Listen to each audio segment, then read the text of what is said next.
What's up, Fortnite? Back at it. It's the one, the only, Sticky Basket.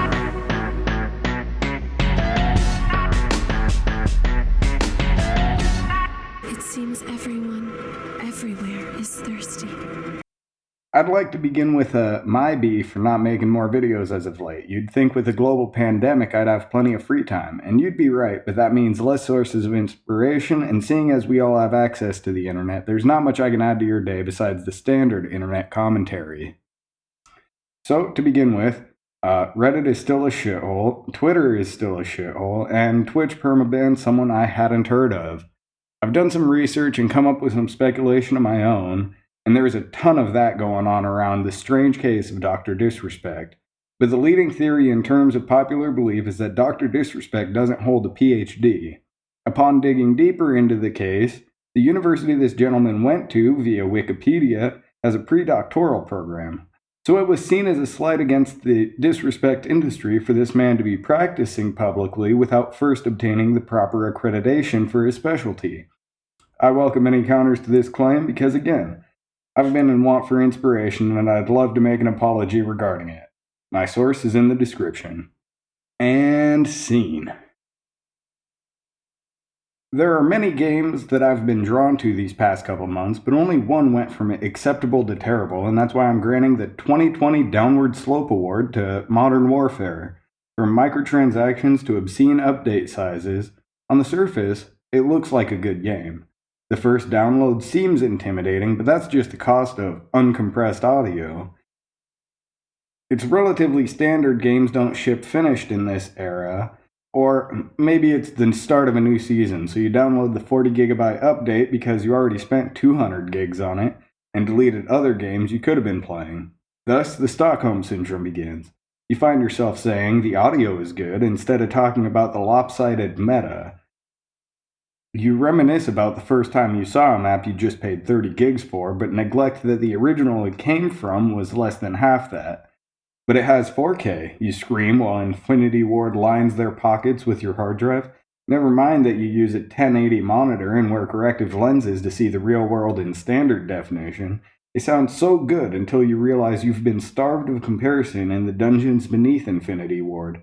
You use your last 10 gigs to download a game like Company of Heroes only to learn Call of Duty was a generic first-person shooter the whole time.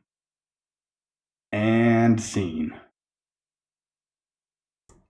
I'm a big proponent of the notion that it's not what you play, it's who you play with. There's friendly co-ops such as in Dark Souls, competitive multiplayer games like CSGO or Super Smash, and there's toxic communities in any online public lobby. What amazes me is the cultivation of that culture usually begins with a knowledge gap. It mirrors academia while resonating the G.I. Joe knowledge is power sentiment. In broad terms, someone playing a game in a way that deviates from the accepted meta triggers others to become toxic. What I find remarkable about this toxicity is its resemblance to academia challenging religion throughout history. People are attached to their way of playing and seethe at the different. For a quick Anthropology 101 on gamers as a broad group, download League of Legends and play without looking up how to play. My favorite is the I'm not like other gamers brand of gamer. But what it boils down to is that people that accept gamer as a part of their identity are all very similar to one another in that gaming is one of the things that they believe sets them apart from other people. And it's their skill or perceived skill in these games that they use as their sort of social currency to value themselves above others. Gaming isn't the only place this takes place in, but it's one of the few communities that I belong to that has a mainstream enough appeal to actually be of relevance to a lot of people who might be interested. What I find most interesting is how this approach of using a social currency and flexing on noobs actually turns away newcomers to the very ecosystem that it is so ingrained within, which ends up being one of those moments where the people who created this currency begin to realize that the existence of that currency devalues the currency in and of itself. I find that interesting. And scene. Coming up next, what we have is the curious case of Good-Natured Revenant. I haven't gotten far enough into the story of Code Vein to know what a revenant is or what good-natured means, but I know that there is also ill-tempered revenant, and ill-tempered revenant doesn't ever get a name, but good-natured revenant does get a name. And it's odd to me that good-natured revenant is the first boss you fight, but also prevents you from fighting ill-natured revenant in the sort of beginning of the game, I guess you could call it. It's if the game's likened to Dark Souls, this entire first segment that I'm posting today is going to be considered the tutorial section of the game. It's explained very little of the story, and all I know is that the blood of the main character seems to grow these blood beads that are some form of currency as the world slowly decays. Good-natured revenant aligns himself with you, and interestingly enough, his name is Oliver Collins. What I find interesting about that name is Collins rhymes with Rollins, and Henry Rollins was one of the playable characters in Def Jam Fight for New York. And just like Code Vein, Def Jam Fight for New York was an action game in the style of a fighter, akin to a Mortal Kombat or really any 2D fighting game, Street Fighter, the Skullgirls. There's a ton of in that vein, and you have to fight Oliver Collins or Henry Rollins, as you might like to think of him, as I like to think of him, because he turns into a bad guy.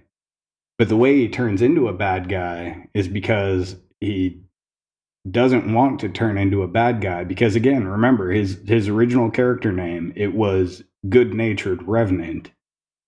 And how could Good-Natured Revenant be a bad guy when his name is Good? It's quite the trip. It really brings together this whole experience of playing an anime style Dark Souls in ways that I didn't even think were possible, to be quite honest. I went into this game, I expected Dark Souls, and I am pleasantly surprised at the plot twists and turns I've faced so far. Good-Natured Revenant, he's the first bad guy. And I'm going to be just straight up, I did not see that one coming.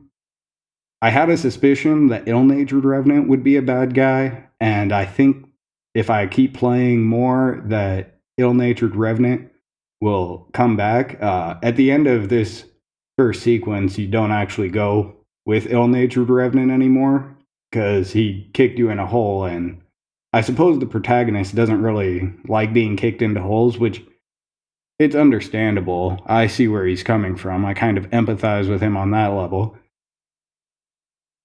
But Ill-Natured Revenant isn't even the first bad guy. He's like just the first antagonist, because the first bad guy is Good-Natured Revenant, also known as Oliver Collins.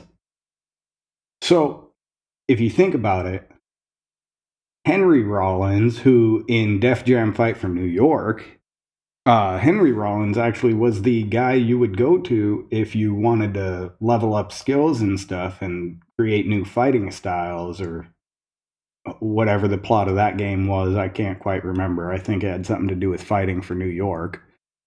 But that's beside the point, because Oliver Collins teaches you to hone your skills by being the first boss, and by teaching the protagonist in a game to fight against the evil existing within that same game universe. You really see the good nature come out even though he's performing an evil act. Truly excellent writing. I can't believe it took me this long to play Code Vein in 1080p. moving forward from that, there's a lot of lore to this game. I mean, even the name itself is full of lore. Code Vein, Revenant, you find bloodstones. It's a lot deeper than your typical anime wife simulator, which is why I decided to make the protagonist actually more appealing to the female demographic that might be watching my videos. I figured I like cat girls, they probably like cat guys. I don't know if there's any validity to that, but he's also a juggalo. I know it's to each their own. Don't kink shame anyone, you know? But vein, blood, I mean, the pieces are all there. It's just written in code, you could say.